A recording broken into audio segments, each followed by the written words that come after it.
രാഹുൽ മാങ്കൂട്ടത്തിനെതിരായ ബലാത്സംഗ കേസിൽ അതിജീവിത സുപ്രീം കോടതിയിൽ.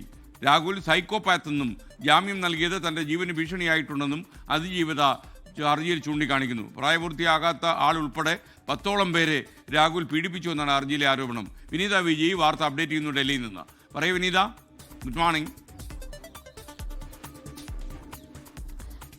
വെരി ഗുഡ് മോർണിംഗ് എസ്കെൻ. ഈ കേസിലെ ആദ്യ അതിജീവിതയാണ് ഇപ്പോൾ സുപ്രീം കോടതിയെ സമീപിച്ചിരിക്കുന്നത്.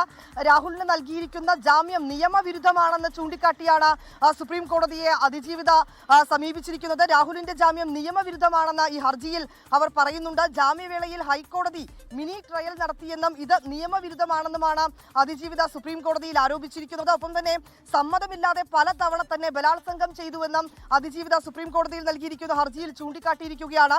ഗർഭിണിയായിരിക്കെ ഒരിക്കൽ പോലും താൻ സമ്മതം നൽകിയിട്ടില്ല എന്നും ഈ ആദ്യ കേസിലെ അതിജീവിത നൽകിയ ഹർജിയിൽ അവർ സൂചിപ്പിച്ചിരിക്കുകയാണ്. ഒപ്പം തന്നെ ഈ അബോർഷന് താൻ തയ്യാറായിരുന്നില്ല, തന്നെ സമ്മതിപ്പിച്ചത് ഭീഷണിയിലൂടെയായിരുന്നുവെന്നും ഈ ഹർജിയിൽ അതിജീവിത പറയുകയാണ്. പ്രായപൂർത്തിയാകാത്ത ഇരയുൾപ്പെടെ 10ഓളം ഇരകളെ രാഹുൽ പീഡിപ്പിച്ചിട്ടുണ്ട് എന്നാണ് ഹർജിയിൽ അവർ ചൂണ്ടിക്കാട്ടിയിരിക്കുന്നത്. ഒപ്പം തന്നെ രാഹുൽ സൈക്കോപാത്താണെന്നും ഈ ആദ്യ കേസിലെ അതിജീവിത ഇപ്പോൾ സുപ്രീം കോടതിയിൽ നൽകിയിരിക്കുന്ന ഹർജിയിൽ പറയുകയാണ്. സാമൂഹിക വിരുദ്ധ സംഘങ്ങളുമായി ബന്ധമുള്ളവരാണ് ഈ രാഹുൽ എന്നും ഈ ഹർജിയിൽ അവർ ചൂണ്ടിക്കാട്ടിയിരിക്കുകയാണ്. ജാമ്യം നൽകിയത് തന്റെ ജീവന് തന്നെ ഭീഷണിയാണെന്നാണ് ഈ ആദ്യ കേസിലെ അതിജീവിത ഇപ്പോൾ സുപ്രീം കോടതിയെ അറിയിച്ചിരിക്കുന്നത്. ഈ കേസ് അന്വേഷണത്തിന്റെ ഘട്ടത്തിലാണെന്നും അതുകൊണ്ട് തന്നെ പരാതിക്കാരിക്കെതിരായ പരാമർശങ്ങൾ അനുചിതവും അത് നിയമവിരുദ്ധവുമാണെന്നും ഈ ഹർജിയിൽ അവർ ചൂണ്ടിക്കാട്ടിയിരിക്കുകയാണ്. രാഹുലിന് ജാമ്യം നൽകിയത് അത് നിയമവിരുദ്ധമാണെന്നും ഹർജിയിൽ ആദ്യ കേസിലെ അതിജീവിത ചൂണ്ടിക്കാട്ടിയിരിക്കുകയാണ്. ഈ ജാമ്യം നൽകിയത് തന്റെ ജീവന് തന്നെ ഭീഷണിയാണെന്നാണ് ഹർജിയിൽ അവർ പരാമർശിച്ചിട്ടുള്ളത്.